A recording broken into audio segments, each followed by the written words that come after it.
Hello and welcome to Rise Up with Dan Astin-Gregory. In today's show, I'm experimenting with a new format. A new title for today's show, Rise Up with Dan Astin-Gregory. Well, what's it all about? Well, if you've been watching the pandemic podcast for the last few years, you know we've been tackling some of the major issues that have stemmed from the response to COVID-19. Everything from the politics, the economics, the social, cultural elements, the technological elements, the legal elements, and the ethical elements, the pestle of all of this situation. And we launched Elevate last year to really start to look at how we can start to find solutions to some of these emergent issues. And one of the guiding principles I believe is necessary right now in order to address these issues is really to shift our culture, really to create a counterculture. So Rise Up really comes from two modes of thought. Firstly, the need to rise up and stand up against what is happening with some of these globalized narratives and agendas that have unfolded, but also to rise up within oneself and become the greatest versions of ourselves, to become the leaders that can affect change, to be more than just activists and change makers, but role models for the change we want to see in the world. So it's my inspiration behind this show is really to tackle both of those energies, but also, or to bring both of those energies, but also really to bring a sense of a new sense of direction to the show, building in some inspiration, as well as keeping abreast of what's happening in the world as we start to progress towards solutions. So in this particular episode, I'm going to share my latest reflections about some of the things that have been developing in the last few weeks. I'll also be sharing some of the news I found interesting relating to a lot of the topics that we are following.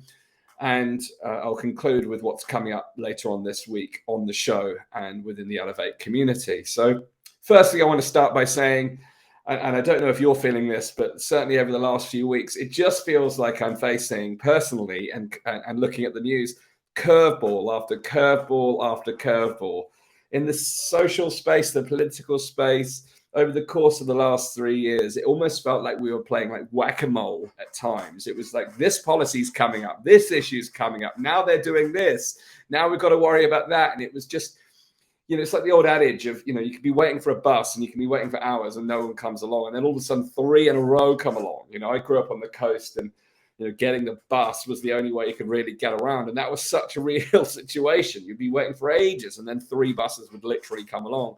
And that's almost exactly what's happened in the last couple of years, where all of these policy, guidance, legislation, all of these things have come up, all of these narratives, almost 3 in a row, to keep us kind of distracted and unable, therefore, to focus on the bigger picture and actually looking at long-term change. But I've faced a couple of tests recently in the projects that I've been working on. Firstly, I've overcommitted like wildfire, and my diary is absolutely jam-packed. I'm sure many of us have experienced that. I've shared it in the newsletter in recent weeks with our subscribers about some of those challenges, and not only blending the challenges of building a new brand, a media brand, with what we're doing here, but also working very closely in the kind of counterculture movement that's emerging.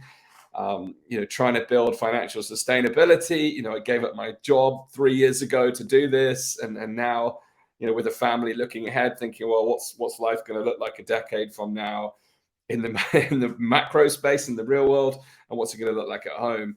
So all of these things are obviously day-to-day challenges.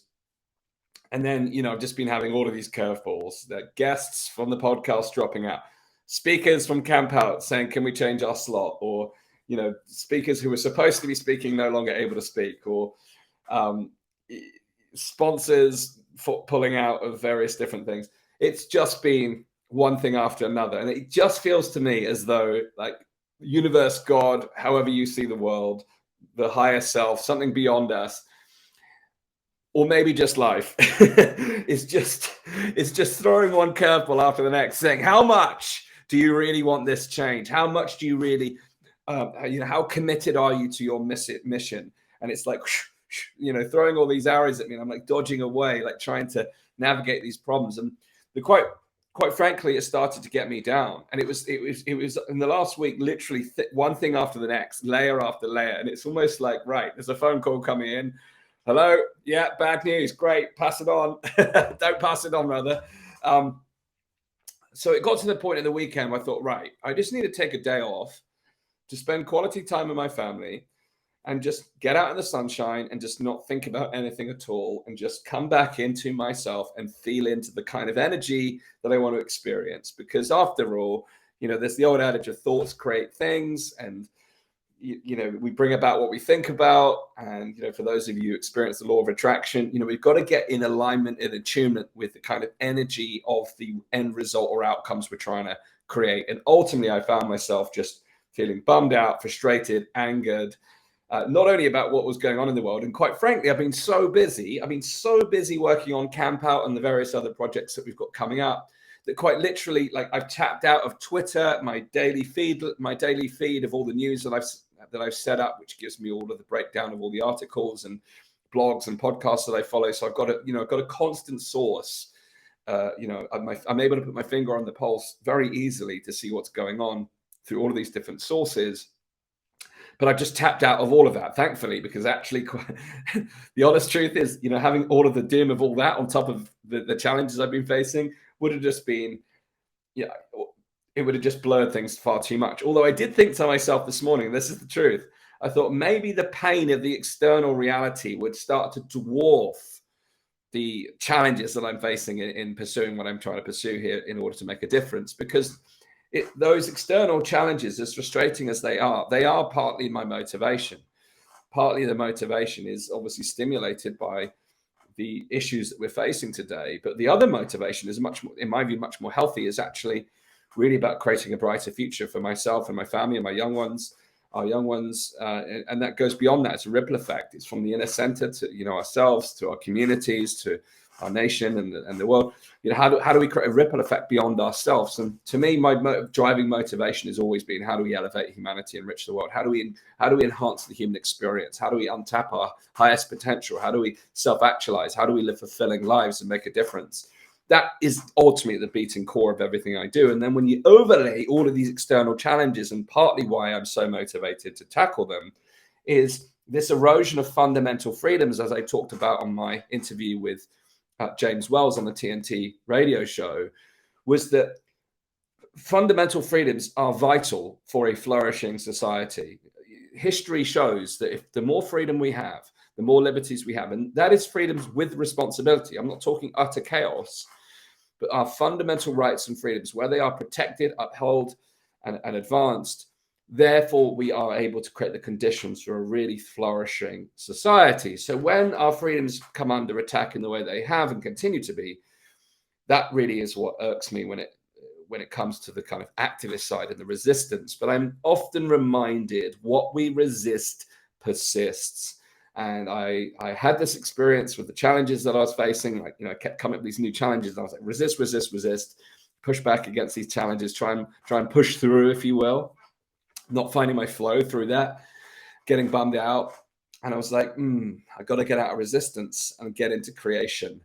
And that was the reminder for me over the weekend, getting out into nature, getting out in the sunshine in between the rain. And the rain felt like a reminder as well.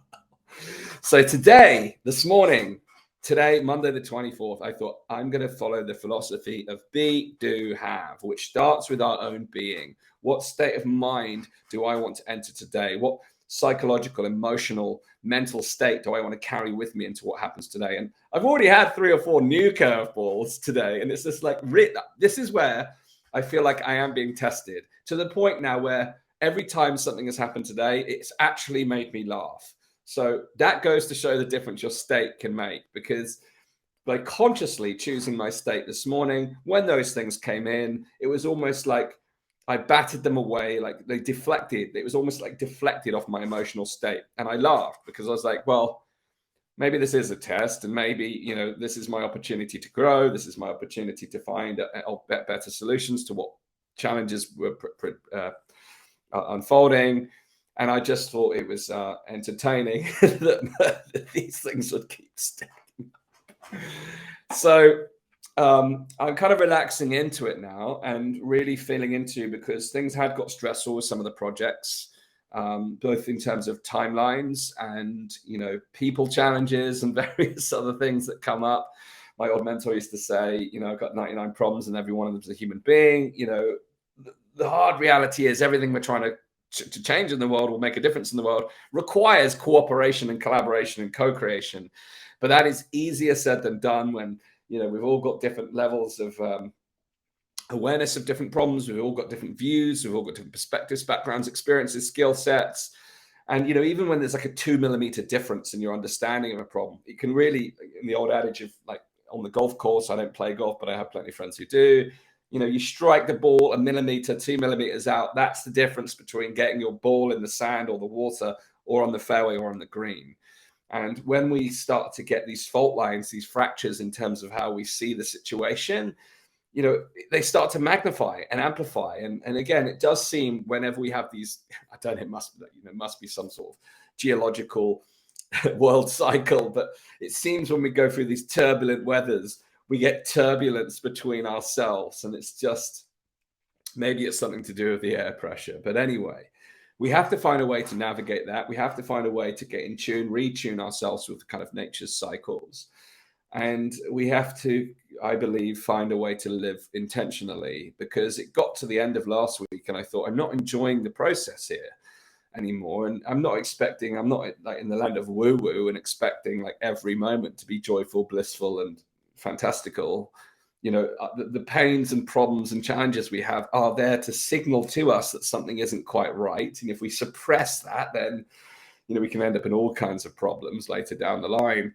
So they're often a signal to tell us, what's not right here and where do we need to go. So I've really started to pay attention to those signals now as lessons and guides, and really realizing that by choosing my state of mind, I can optimize my own response to the situations as they unfold, or just laugh about them and carry on, keep calm and carry on.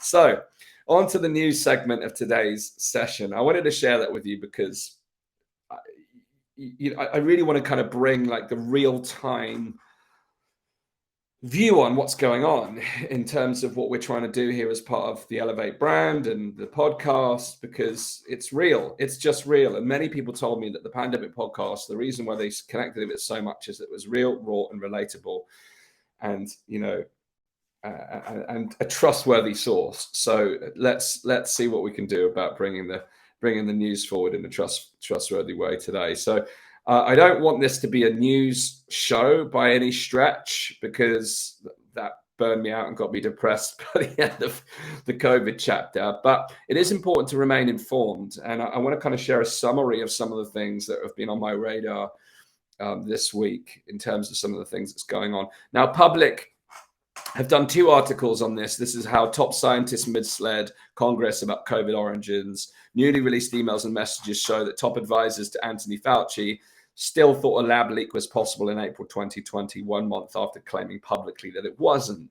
Now, if you remember way back in 2020, there was this authoritative paper that came out in Nature, which basically dismissed any form of possibility that COVID had been manufactured in a lab. Now, what these emails reveal, and this is Schellenberger and Taibbi behind this, the guys behind the Twitter files, it shows that there was very clear discussion amongst Fauci's top boards that there still was a belief that this could have been manufactured. And of course, that would be true, because they're very, very close to the action when it comes to the gain of function work that was done in Wuhan. Why? Because it was funded by Fauci's organization. So they should be close to and having their finger on the pulse. But if you remember, there was a very strong shift in the narrative when it came to the origin story. Now, I've had some interesting debates with people within the kind of counter narratives around the origin story. And some say it's a kind of distraction from the kind of policy responses that cause the ultimate harm, and whether it is manufactured or natural is a side problem.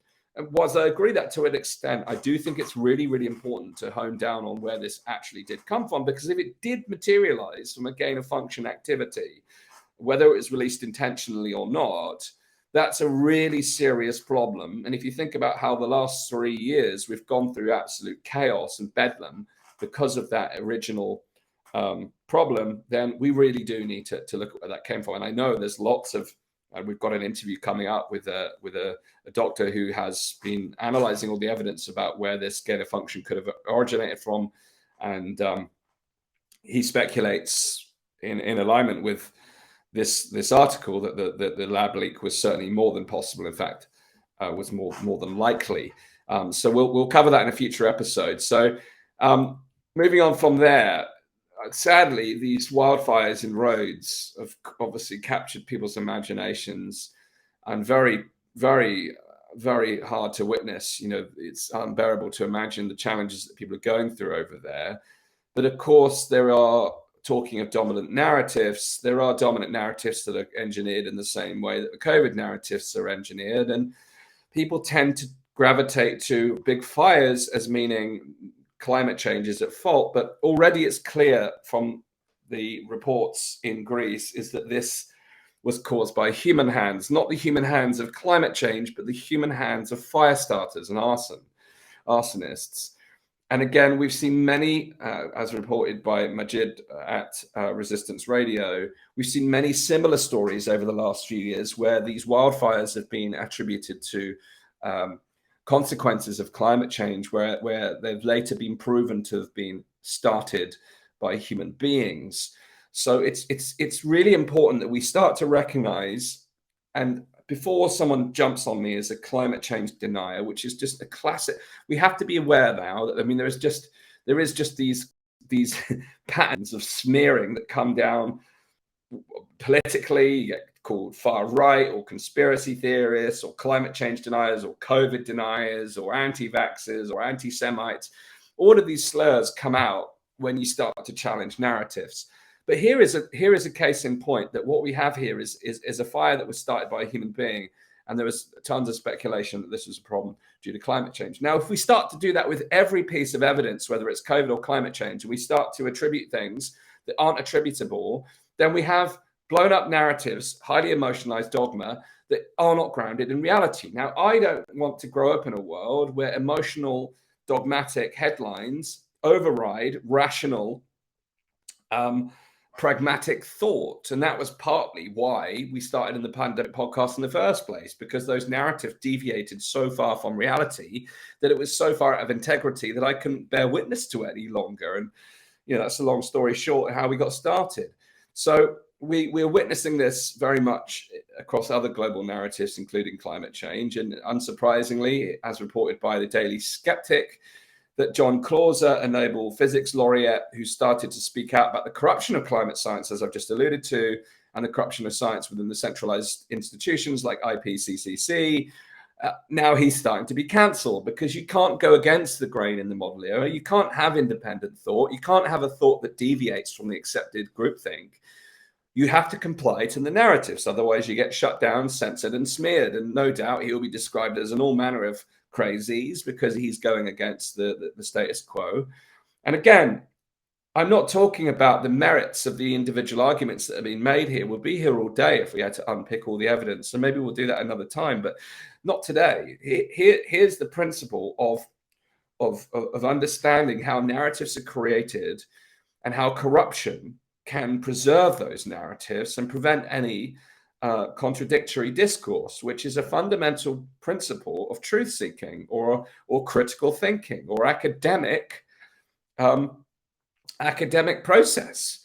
So we have to be very mindful of these patterns. And I've distilled some of the problems of the last few years down to centralization, corruption, and censorship. And all three of these are playing out in the story that we're seeing here as further evidence. And yeah, again, I always feel like I have to underscore basic common sense. With the previous story around what happened in Rhodes, I would assume that most people who know me and watch my content would know that I have a human spirit and soul that means that my heart goes out to those who are struggling or may have been injured or lost lives as a result of what's happening in Greece.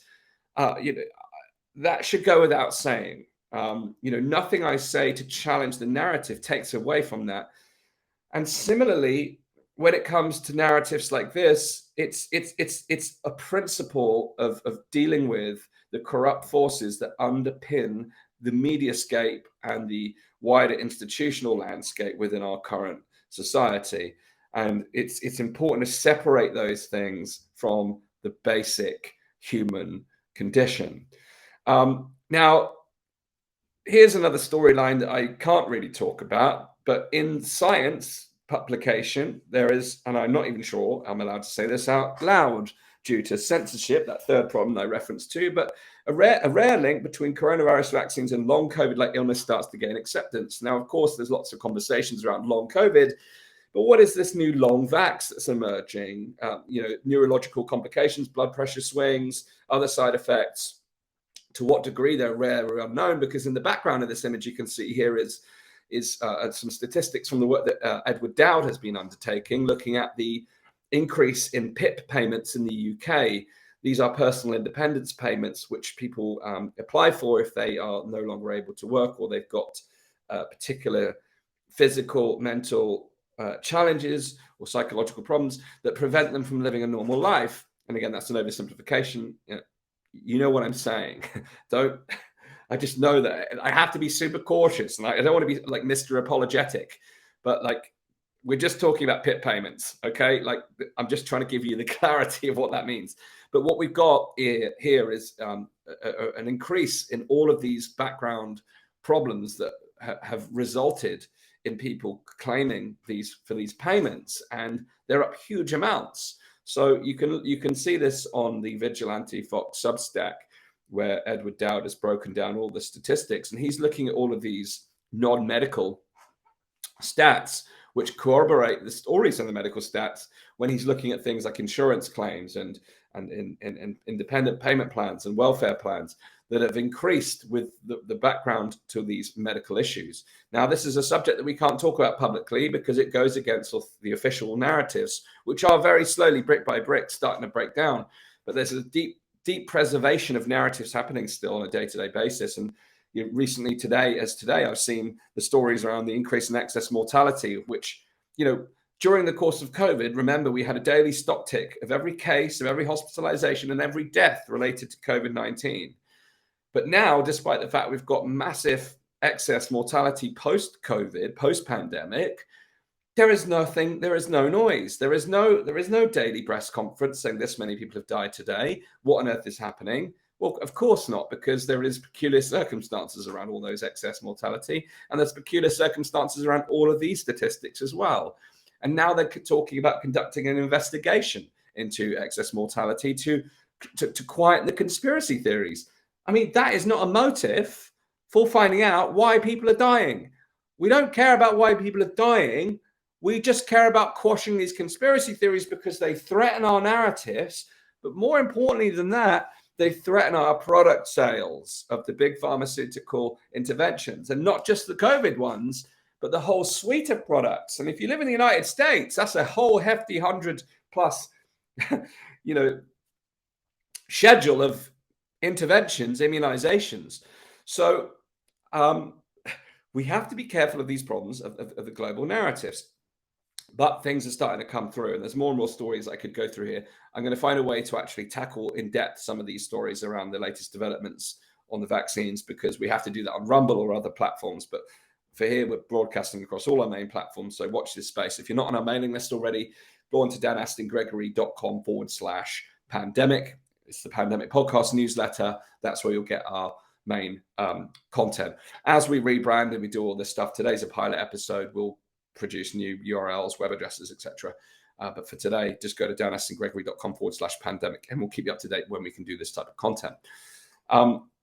Now, another controversial subject that may not be spoken about, and I've not spoken about, I've kept quiet about this issue, but I have been watching with interest and concern relating to some of the narratives with specific reference to the social sciences of gender in the modern world, and the post-truth reality that underpins a lot of these things. And Reason have published a poll that showed 44% of millennials want to make misgendering a crime. Now, how do we define misgendering? Because when I was a little boy, when I was a little toddler, when I was a little baby, I had long red hair. And as a baby, people would say, "Doesn't she look lovely?" Because my long red locks and my, pale complexion. And I repeatedly got misgendered. So Should I now go back and call those people criminals, my family members? It wasn't my family; they should know better. But my family's friends. I just think this whole merry-go-round around this issue is becoming very, very troublesome. And I know this is I'm entering into choppy seas here because it's a highly emotional episode, highly emotive topic. There's a lot of nuance to it, and I do want to grapple with some of that nuance. But this idea that we criminalize these behaviors is, quite frankly, the most shocking part of the story, and the most worrying part is that we are essentially being exposed to the thinkings of a fringe of social science that is now becoming mainstream culture. Not only mainstream culture, but potentially enforceable by law, according to the desires of this particular population. Let me know what you think about this particular story. I know a lot of people, I am treading around it cautiously because I don't know enough about it to really grapple with this, but it's something I'm watching with interest, curiosity, and concern. Now, related to this point is this idea that doctors should wear pronoun pins to signal gender inclusivity. So that means if you're a woman by biological and gender relation, you wear the she, her, hers badge. Now, again, I feel like this is in many ways the majority of people having to change their behaviors in order to meet the needs of a minority. And the problem with it, and I understand, there's a big conversation in how the majority override the needs of minorities. 100% agree. However, we've got to start to look at these things pragmatically, I believe, and it is challenging. I understand it's challenging. It is challenging, but again, this is about imposing will on others, and it starts to violate the kind of social norms and conventions in such a way where we detach from objective realities and the kind of social contract of normal day-to-day relations. Such a difficult subject. It caused me to choke on it. So I was uncertain whether to include this, but it is something that I'm starting to explore and make sense of. And really, I'm interested in learning different points of view and understanding where these ideas are coming from and what they're intending to serve and who really benefits from it. But I kind of think back to Martin Luther King, and his message was, when it comes to race, is to judge people by their character and not the color of their skin. But it feels now we're very much not judging people by the quality of their character. We're judging people by their skin, their gender, and all these other aspects of our identity, which I think is a very risky road to walk. And I'm curious about how this path has been walked from that initial really powerful move forward, particularly when it came to race during Martin Luther King's era, how we got here. So again, I'm treading carefully. I probably already upset some people. It's not my intention. But I think it's a subject that we do need to pay attention to as a society. And in many ways, I'm feeling like I did at the beginning of COVID, where it's like such an intense vacuum of noise that you can't enter that without being, smeared or attacked. And that's not healthy. That's not healthy. We have to be able to have conversations around this. I'm forming my views on this at the moment, but it's something that I'm curious about. Now, I want to tell you a little bit about some of the things that are coming up. But before I do that, I had the privilege of being with James Freeman on the Freeman Report on Friday. We spent half an hour together where I shared about my concerns about the state of the world right now and what I experienced at the Better Way conference, where James and I spent some time together. I talked about our Campout event, and I also talked about how we can move towards solutions and how we can start to tackle some of these issues. So if you're a fan of TNT Radio or you didn't know about it, go and check it out, tntradio.live. You can find my episode with James from Friday. My session starts at around about 21 minutes in. You can have a little listen to that. I'm really quite pleased with the conversation I had with James. I thought it was a really great interviewer. So thank you, James. Coming up tomorrow on the Uncharted Territory podcast, which is our our show where we look at the financial reset and the changing the uncharted territory or the uncharted waters of the financial world. Tomorrow, we're looking at an episode around the money supply and how we ended up printing these millions and trillions and billions of dollars and pounds over the last few years, and how that's possible, how it plays out in the current economic situation with high inflation and high interest rates. It's a deep dive. And for you, if you've never asked yourself, where does money come from, and how do banks print money? How is this money printing madness possible? How does the magic money tree work? Then tomorrow's episode is a must. So look out for that on the Uncharted Territory podcast. It's got its own separate channel on YouTube. Go to Uncharted Territory podcast with Sam X and I, and you'll see tomorrow's episode. Really excited to share that one. And then on Wednesday night, we've got our group program, the Navigating the Financial Reset. This spawned out of what we created on the podcast and our Navigating Digital Assets program. We really try to educate people on the changing world of digital assets, but also to look at the macro picture. Last month, in the last session, we looked at how all the different asset classes are performing, what's been the impact of inflation and interest rates on gold, precious metals, bonds, stocks, crypto, cash, and more. In this week's session on Wednesday, we're looking at crypto rewards. I personally use the Uphold debit card, where I get 2% cash back in Ripple XRP for everything I spend on my Uphold card.